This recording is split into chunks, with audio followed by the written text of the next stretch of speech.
This episode of the Doing the Yarn podcast is brought to you by Freelance Media. Need custom shirts or business printing? Everything your business needs to get to the next level. Freelance Media has got it all. Silk screen shirts starting at $5, 1,000 custom full-color double-sided business cards starting at $35. Call 626-679-1069 or visit www.gofreelancemedia.com.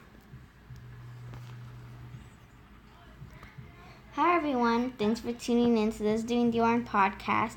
On today's episode, I will be interviewing Ruby Raze, and this interview was recorded at the AWF Arena.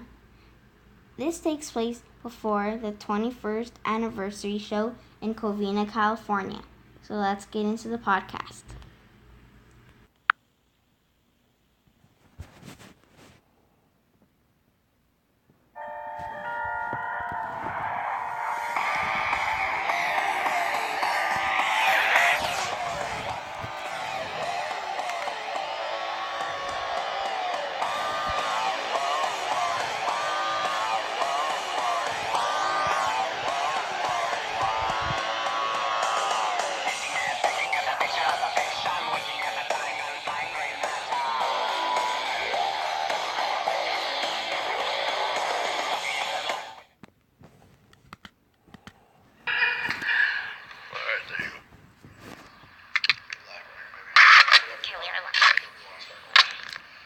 Hi everyone, to another episode of the Doing the Yarn podcast.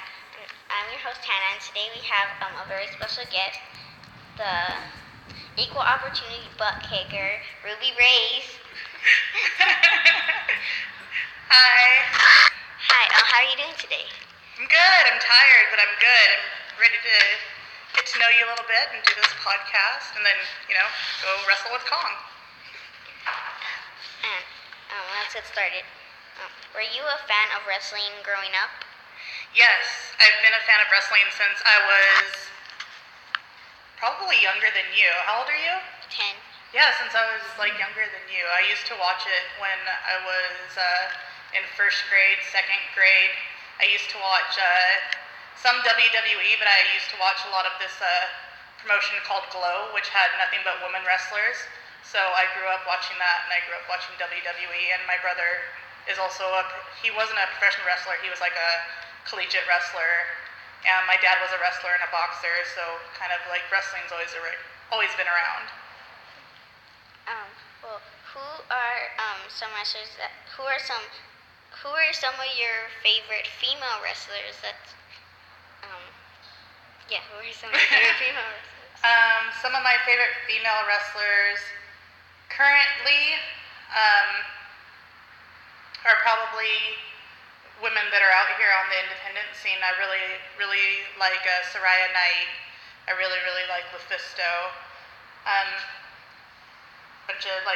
A lot of girls that I've probably wrestled with too. I really, really enjoyed watching Kimberly when she was out on the indies a lot too. She has a lot of good stuff going on. And of course, the bigger monstrous type girls such as Jessica Havoc. She's always been a favorite of mine to follow and watch her stuff. You said that your family has been wrestling, so how did you get started in wrestling? I got started in wrestling not in any way that people usually get started, because when I wanted to become a wrestler, I didn't know anything about how to become a wrestler, and we didn't really have the internet the way you guys have now. Like, you have the internet on your phone with you. We had really old internet that would take 5 minutes to pull up one page. So there wasn't a whole lot of information for me, so I kind of just figured that it wasn't going to happen, and I wound up going to art school after high school. And I wanted to be a photographer for the WWE since I figured I couldn't wrestle.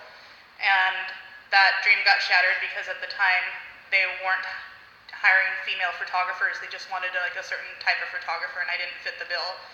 So eventually I was doing wrestling photography, and eventually a promoter by the name of Gary Yap, who's been around here at EWF, Gary Yap got me to start valeting, and I started valeting for a trios group called Violence Unlimited, which was Funny Bone, Tyler Bateman, and Ryan Drago, who was just recently in the WWE as Simon Gotch. So I was doing that, and I was being a valet, and then I was just only managing for Tyler Bateman, and after that, like, it just kind of kept rolling, and I started wrestling while I was managing, and so I figured I should probably get trained and just go ahead and be a professional wrestler then. So that's what I did. I went to Santino Brothers and got trained. Well, so far in your career, who has been your favorite opponent? I think that's going to be a toss-up between Tito Escondido, or Bad Dude Tito, and Willie Mack. Those two were two opponents, two guys that I've wrestled that I had a really good time wrestling with. And actually, my match last weekend too with True Grit, me and Brody King went against True Grit, and that was a really, really probably one of my top favorite ones. So I'm going to go with those guys. That's really cool. Thank you. Today you are fighting Kong, and tomorrow you will be facing Shayna Baszler. What are your how are you feeling about going to those two matches? I am so nervous. I was actually on the phone with one of my friends for most of the drive over here because it's just really nervous. It's nerve-wracking because I grew up, like, obviously if you're watching wrestling, then you know who Kong is. She's a big woman. She's a force to be reckoned with. And Shayna, though she's newer to wrestling, she's already made a really great mark for herself so far, and she's been in MMA for a long time. So I've just been really nervous, to say the least, and I think it's because I feel like recently that I'm getting all these really experienced, really tough opponents like Kong, like Shayna, like I just wrestled Jazz when I was in Texas, and I know coming up that I have some other big matches, like I'm going against Taya Valkyrie again. So I feel like wrestling recently just got a lot harder for me, and it's just kind of nerve-wracking. So it's just a sink or swim sort of thing. So we'll swim. We'll just keep swimming, right? Yeah. Just keep swimming. Just keep. He doesn't really watch Disney movies that much. Boo. You don't watch the Disney movies that much. Which ones are you talking about? Finding Nemo. Never seen that. Oh. You guys haven't referenced the only one I haven't seen. Yeah, sure. It said that WWE is having a women's tournament. Is there any chance of us seeing you there? Absolutely not. Absolutely not, and it's not I'll just say straight out, since I've said it on a couple podcasts, I usually don't talk about it, but I have a medical problem that really puts me at risk every time that I step in the ring. There's a possibility that I might end up in the hospital and I might have to go through a major surgery. It's because I have an enlarged spleen. So your spleen's like right here next to your stomach. And when you have an enlarged spleen, you're not supposed to play contact sports because if you get hit really hard, it could rupture it and you can start bleeding out inside. And I found out about it in 2013 when I was in grad school and I was hospitalized and I couldn't wrestle. I got really sick and I couldn't wrestle for about half a year after, and I just started wrestling and they took it away and I couldn't wrestle for like a good half a year while I was healing. And because of that, I'll never be in the WWE. I'm too big of a liability, and just wrestling itself is a big liability. The fact that I'm doing it, that Joey Chaos, my trainer, taught me how to protect myself, there's still that risk, and there's no way, that's a huge liability for them. So, no WWE in my future ever, but I'm okay with that because no matter what, there's still other things to do. There's still the whole world of wrestling out there. WWE is just, they're a big one, but they're only one little piece of a big puzzle. So we're getting into our final questions here. Mm-hmm.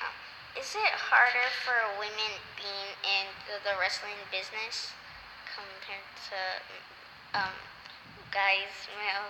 Yes. It's harder and easier at the same time. And it's easier because there's not a whole lot of women, so it's easier to find bookings and it's easier to get yourself noticed quicker. But it's harder because you get scrutinized a lot more than the guys do. So if I do something wrong in the ring, even if it's something small, everybody's pointing a million fingers at me and then they'll be like, well, it's because you're a girl. It's like, no, it's just because I messed up. My gender has nothing to do with it. So you get scrutinized a whole lot more. Like as soon as I walk out from wrestling matches, there's a million people telling me everything I did wrong. So it gets harder. It's a lot harder, but it could be a lot easier too. So our final question here, is there any way for people to contact you on social media? Yes, of course. I have the same social media name under everything. So if you look on Snapchat or Twitter or Facebook or up until recently Instagram, I had to make a new Instagram, but it's basically the same name. It's Razor Pops, and that's RAZERPOPS, and you'll find me. I'm on everything. Thank you for being on my podcast. No problem. Thank you so much. Yay! That was great. Thank you.